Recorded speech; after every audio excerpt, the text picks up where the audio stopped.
नमस्कार साथियों। तो आज हम बात करेंगे भारत के बाज़ार, भारत के उद्योग और भारत के लोग कितने चाइना के सामान पे डिपेंडेंट हैं। क्योंकि अभी कुछ ही महीनों के बाद दीपावली का त्यौहार आने वाला है और तब भारत के विद्वान लोग, फेसबुक और यूनिवर्सिटी पे ज्ञान बांटने वाले लोग प्रचार करेंगे जो चाइना के सामान को नहीं खरीदना है, चाइना को कमर तोड़ देना है। इस दीपावली अपने भारत में निर्मित दिए का प्रयोग करें, तरह तरह के जो प्रचार करेंगे और लोगों को बताएंगे जो हम बहुत बड़े जानकार हैं। और इस दीपावली अगर हम चाइना के ये लाइटिंग के सामान जो झालर वगैरह होते हैं वो नहीं खरीदेंगे तो चाइना का कमर टूट जाएगा, जबकि ऐसा कुछ भी नहीं है। आपको जानकर हैरानी होगी अगर आपको नहीं पता है कि भारत के बाज़ार, भारत के लोग और भारत के उद्योग जगत, ये चाहे वो किसी भी क्षेत्र में हो, चाइना पे कितने ज़्यादा निर्भर हैं। तो चलिए शुरू करते हैं। अगर आप हमारे चैनल पे नए हैं तो कृपया चैनल को लाइक एंड सब्सक्राइब जरूर कर लीजिए। तो सबसे पहले बात करेंगे इलेक्ट्रॉनिक्स एंड इलेक्ट्रॉनिक कंपोनेंट के जो सामान होते हैं वो भारत में कितने ज़्यादा चाइना से आते हैं। तो इस इलेक्ट्रॉनिक्स एंड इलेक्ट्रॉनिक्स सामान में सबसे पहला नंबर आता है मोबाइल का। तो मोबाइल फ़ोन के दुनिया में तो आप चाइना के बारे में सोच ही नहीं सकते, क्योंकि जितने भी बड़ी कंपनियां हैं जो अभी भारतीय बाज़ार में पैर जमा रखी है, ओप्पो हो गया, वीवो हो गया, रियलमी हो गया, वन प्लस नोट हो गया, जियोमी हो गया, ये सब सारी कंपनियां चाइना की कंपनी है। यही नहीं, जो भी डिस्प्ले आप मोबाइल में अगर ख़राब हो गया, यूज करते हैं, चेंज करवाते हैं जा करके, आपका ईयरफोन हो गया, तरह तरह के ब्लूटूथ वगैरह हो गए, ये सब सारे क्या है, चाइना से ही इंपोर्ट मतलब आयात किए जाते हैं। तो मोबाइल फ़ोन के दुनिया में तो आप सोच ही नहीं सकते हैं जो कितना बड़ा मार्केट है। आजकल सभी के हाथ में मोबाइल है और वही चाइना के निर्मित, चाइना की कंपनी का मोबाइल लेकर के और ये बताते हैं जो आज दीपावली में इस बार चाइना के सामान को नहीं खरीदना है घर के सजाने के लिए। सोच सकते हैं कितना बड़ा ये लोग तरह तरह के दुष्प्रचार करते हैं।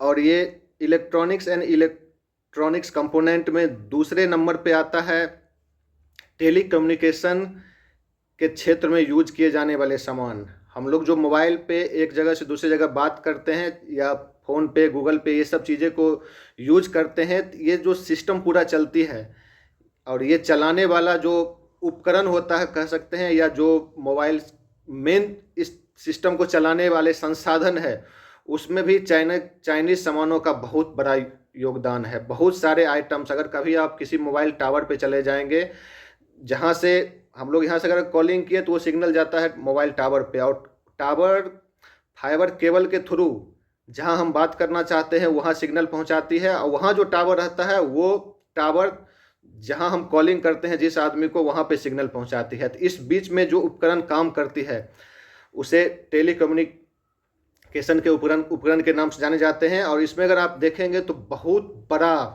योगदान चाइना के सामान का रहता है।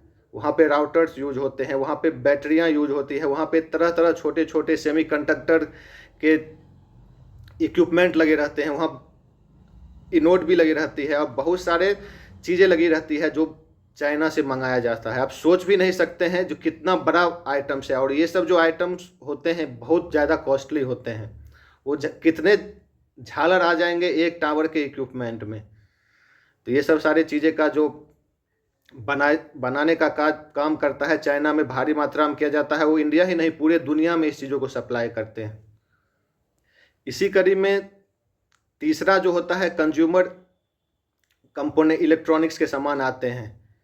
जैसे आप टीवी हो गया, फ्रिज हो गया, लैपटॉप हो गया, कंप्यूटर्स हो गए, इस सब में जो सामान लगे हुए रहते हैं, हार्ड डिस्क हो गया, या वॉशिंग मशीन में देखेंगे जो मोटर लगे हुए रहते हैं, उसमें जो स्विच के सिस्टम लगे हुए रहते हैं, ये सब सामानों का भी चाइना में ही बनाया जाता है। और अगर भारत में भी कोई चीज़ें, टीवी, फ्रिज ये बन रही है तो चाइना से ये सामान को मंगा करके और यहाँ पे उसको कंप्लीट बना करके देगी।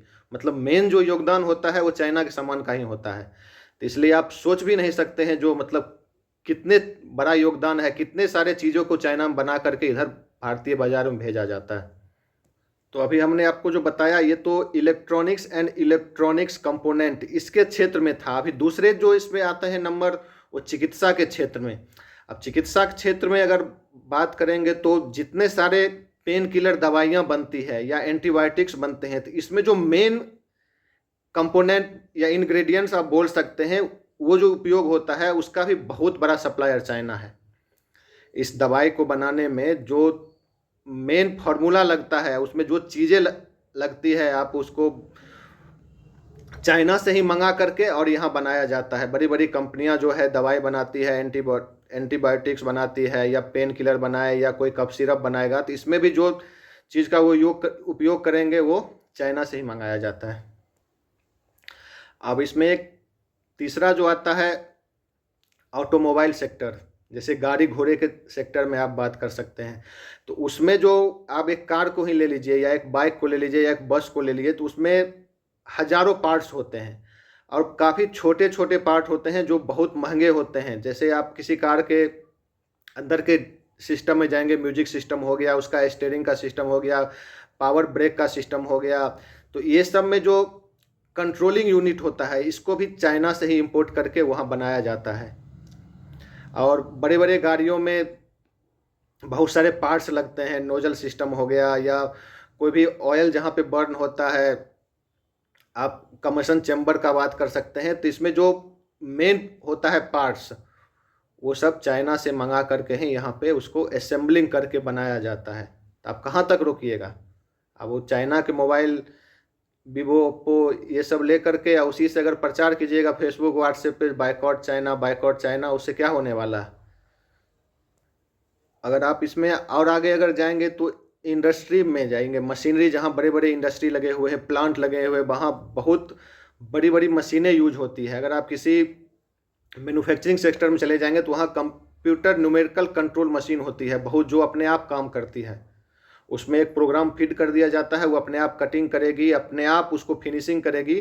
तो ये जो बड़ी बड़ी मशीन होती है ये सब भी चाइना से मंगाए जाते हैं, इसके कंट्रोल यूनिट चाइना से मंगाए जाते हैं।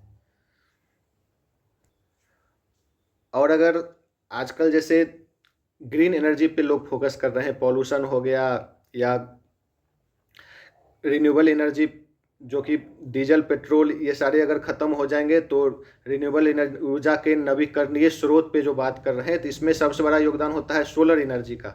और सोलर प्लेट का जो मैन्युफैक्चरिंग होता है उसमें फोटोवोल्टेइक सेल लगते हैं। आप एक अगर सोलर सेल अगर देखे होंगे, प्लेट अगर देखे होंगे, तो उसको ऊपर से एक काला सा एक रहता है, अंदर से आप देखेंगे तो उसमें उसी को फोटोवोल्टेइक सेल बोला जाता है। और ये सेल का जो बहुत बड़ा प्रोडक्शन चाइना में होता है। अगर कोई इंडिया में या दुनिया में कहीं बहुत सारे सेल देश से तो ये बनाते हैं, मगर भारत में अगर कोई सोलर सेल का निर्माण भी हो रहा है तो ये फोटोवोल्टेइक जो सेल आते हैं वो चाइना से ला करके यहाँ पे सोलर प्लेट का निर्माण करेंगे। तो आप सोच भी नहीं सकते हैं, झालर रोकने से क्या काम चलेगा जो हम चाइना को रोक देंगे। इसका अगर आजकल मोदी जी भी बनाए हैं प्रधानमंत्री सोलर योजना करके चल रहा था सर्वे वगैरह, तो उसमें भी जो भी अंबानी अडानी प्लेट अगर बनाते हैं तो ये सेल भी चाइना से ही आयात किया जाता है।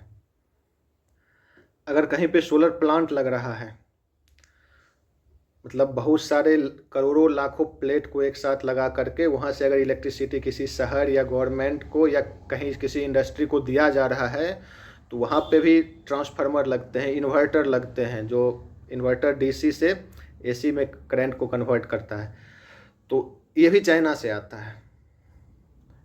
ये पूरे प्लांट में तरह ट्रांसमिशन लाइन के थ्रू अगर आप एक जगह से दूसरी जगह पावर सप्लाई कर रहे हैं तो उस ट्रांसमिशन लाइन में भी जो इक्विपमेंट लगते हैं वो भी चाइना से आकर के लगता है। तो आप कितना चाइना को रोकेंगे? अगर और आगे आप बात कीजिएगा केमिकल्स, बहुत सारे इंडस्ट्रीज में तरह तरह के केमिकल्स का यूज होता है, पेंट करने के लिए हो गया या कोई भी चीज़ को कलर से एक कलर से दूसरे कलर में ले जाने के कलर कम्बिनेशन के लिए हो गया, या एग्रीकल्चर सेक्टर में जाएंगे तो तरह तरह के जो केमिकल्स यूज होते हैं वो भी चाइना से बहुत बड़ा मात्रा में आयात किया जाता है। तब जा कर के यहाँ पे इंडस्ट्रिया में उसे यूज करके एक किसी भी प्रोडक्ट में उसको गुण को चेंज किया जाता है या उसे एक प्रोडक्ट से दूसरे प्रोडक्ट में बदला जाता है। और ये इस केमिकल का उपयोग बहुत बड़ा होता है चिकित्सा के फार्मास्यूटिकल के क्षेत्र में। दवाई बनाने वाली कंपनियां करती है, रंग बनाने वाली कंपनियां कर देगी, और जो पेन किलर वगैरह हो गया या कीड़े मकोड़े के मारने वाले जो तरह तरह के जो पेस्टिसाइड वगैरह बनते हैं, तो इसमें इन चीज़ों का उपयोग किया जाता है और ये चाइना से मंगाए जाते हैं। और आगे बात करेंगे तो कपड़ा उद्योग, टेक्सटाइल्स एंड फैब्रिक्स, इसमें भी चाइना का बहुत बड़ा योगदान होता है। नायलॉन हो गया, पॉलिस्टर हो गया, या कुछ डिजाइन किया हुआ बहुत सारे कपड़े होते हैं जो रेडीमेड का, वो भी चाइना से मंगाया जाता है। अब किसी भी हॉस्पिटल में चले जाइए, वहाँ पे जो डॉक्टर्स यूज करते हैं, अगर ऑपरेशन के दौरान जो सर्जरी करेंगे, वहाँ पे बहुत सारे चीज़ों का उपयोग होता है, वो भी चाइना से मंगाया जाता है। अगर आप इसी चिकित्सा के क्षेत्र में कहीं अगर एमआरआई कराने चले गए, सीटी स्कैन कराने चले गए, या किसी भी लेबोरेटरी में ब्लड, खून, पैखाना, पेशाब ये जांच कराने चले गए, तो वहाँ पे जो भी मशीनरी रखी हुई है, जो भी इक्विपमेंट रखे हुए हैं, तो इसमें भी बहुत बड़ा योगदान चाइना का है। बहुत सारे चीज़ें जो चाइना से मंगाया जाता है या उसी से यहाँ पे ये काम किया जाता है। एमआरआई मशीन हो गया, सीटी स्कैन मशीन हो गया, ये सब सारी चीज़ें। और आगे बात कीजिएगा, कहीं किसी मॉल में चले जाइए या किसी बाज़ार में चले जाइए, खिलौना का आइटम हो गया, तरह तरह का खिलौना आया हुआ है, इलेक्ट्रॉनिक्स कार हो गया, और जो भी बच्चे आज तरह तरह के गुड़िया वगैरह इन सब से जो खेलते हैं, ये सब चीज़ें का भी चाइना से मंगाया जाता है। और उसी से अगर यहाँ बन भी रहा है तो इसका जो मेन मटेरियल है चाइना से आएगा और यहाँ बनेगा। आजकल इलेक्ट्रिकल व्हीकल का जो बहुत बड़ा इंडिया में क्रेज है, तो उस इलेक्ट्रिकल व्हीकल में जो मेन कंपोनेंट है battery, lithium ion battery use होती है, वो भी चाइना से ही इंपोर्ट किया जाता है। मतलब वो चाइना में ही बनता है, तब जाकर के इंडिया में उसका उपयोग होता है। तो आप सोच सकते हैं कितना बड़ा योगदान है चाइना में, और कितने बड़े पैमाने पे चाइना मतलब डेवलप हो चुका है, हमसे कितने आगे निकल चुका है। तो इस वीडियो में हमने आपको ये सारी चीज़ें बताई। आशा करता हूँ कि आपको अच्छा लगा होगा। कृपया चैनल को लाइक और सब्सक्राइब जरूर कर लें। धन्यवाद।